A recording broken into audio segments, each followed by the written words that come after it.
I thought I knew who the enemy was.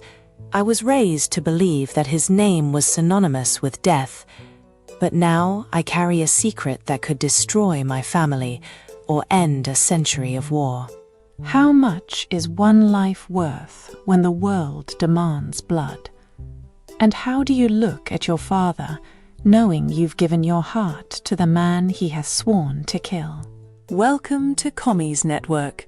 Today we bring you a story of a love so forbidden it could only be whispered in the dark.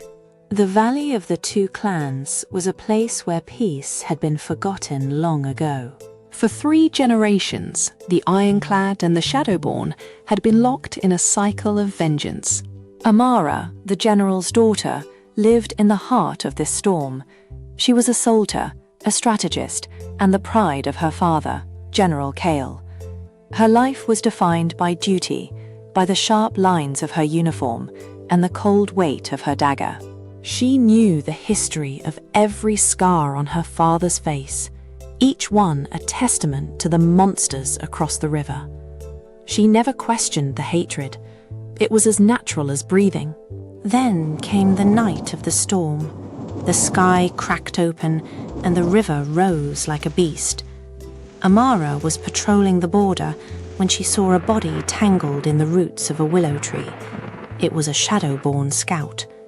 Her instinct was to finish what the river had started. But as the lantern light fell upon his face, her hand froze. It wasn't just a scout. It was Elian, the son of the Shadowborn leader. He was pale, his breathing a rattling sound that seemed to echo the thunder above. In that moment, the monster she had been taught to hate was nothing more than a dying boy. Something inside Amara broke. A crack appeared in the wall of her conviction. She didn't call the guards. She didn't pull her blade. Instead, she chose the path of the traitor. For weeks, the old temple ruins became her world. It was a place of silence and dust, hidden from the prying eyes of both armies. There, she nursed Elian back to health. It began as a burden, a duty of basic humanity she couldn't ignore. But as the fever broke, a new danger emerged: the truth. They spoke in whispers, their voices mingling with the shadows.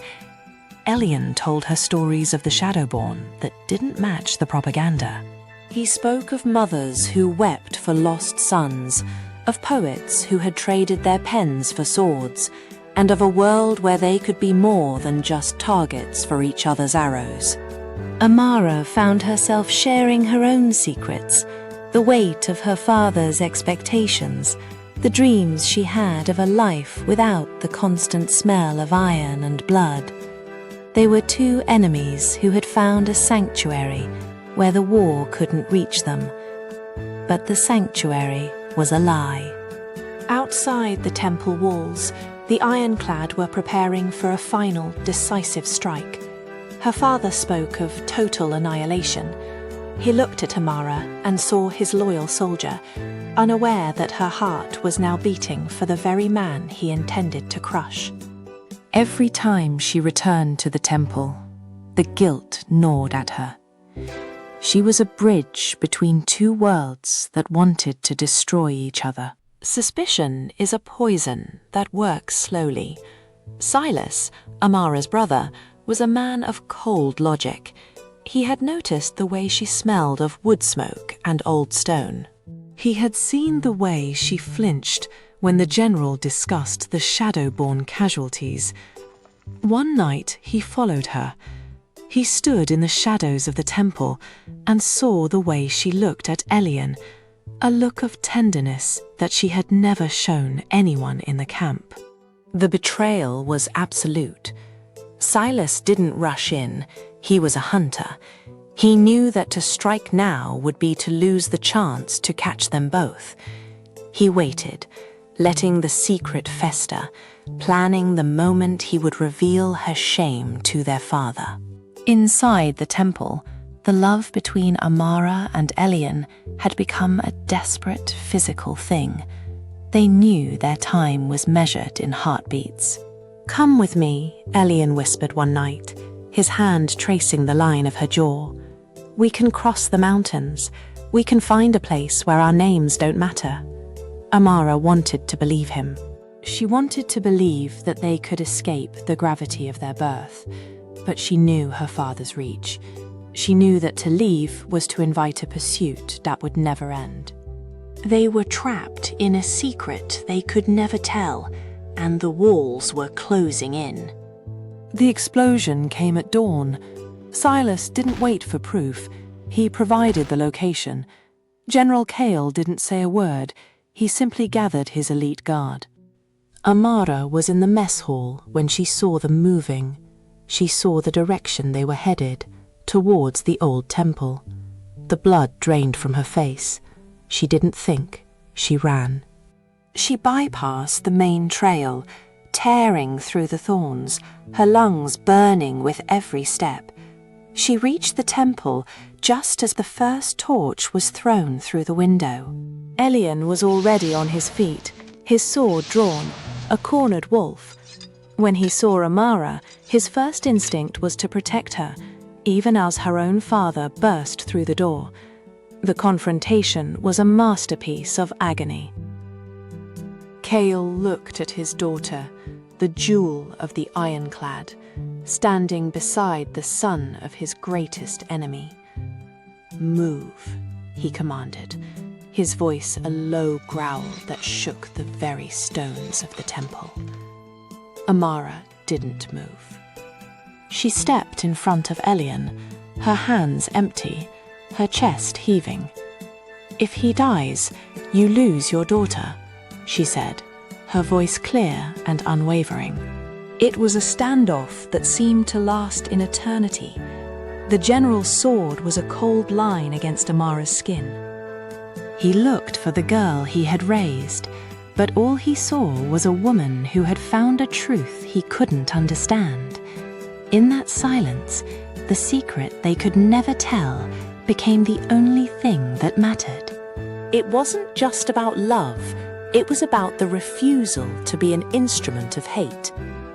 Elian watched her, his eyes begging her to save herself, but she stayed. She chose the enemy, because the enemy was the only one who truly knew her. The general didn't kill them. In a move that was perhaps more cruel than a quick death, he declared them dead to the clan. He stripped Amara of her rank, her name, and her heritage. They were cast out into the valley, told that if they ever crossed the river again, they would be hunted like animals. They were given their lives, but they were robbed of their world. As they walked away from the burning temple, hand in hand, they were two ghosts in a land they once called home. They say that love can move mountains, but sometimes it simply moves you away from the life you thought you wanted. Amara and Elian found their peace in the high places, where the air is thin and the wars of men feel small. They never went back. They never told their secret to anyone else. They lived as a whisper in the wind, a reminder that even in a world of blood and iron, a single heart can choose a different path. Their story became a legend in the valley, a story of the girl who chose the enemy and the boy who chose to live for her. They lost everything and found the only thing that was real. In the end, it wasn't the clans that won, it was the silence. The war continued for a time, but the legend of the two lovers began to sap the strength of the hatred. Soldiers began to wonder if they too could find a reason to lay down their arms. Amara and Elian's sacrifice wasn't just for themselves. It was a seed of peace planted in the middle of a battlefield. They are the secret the valley will never forget. If this story touched your soul, please hit the like button and share it with someone who needs to hear it. Was Amara right to betray her father for love? Let us know in the comments.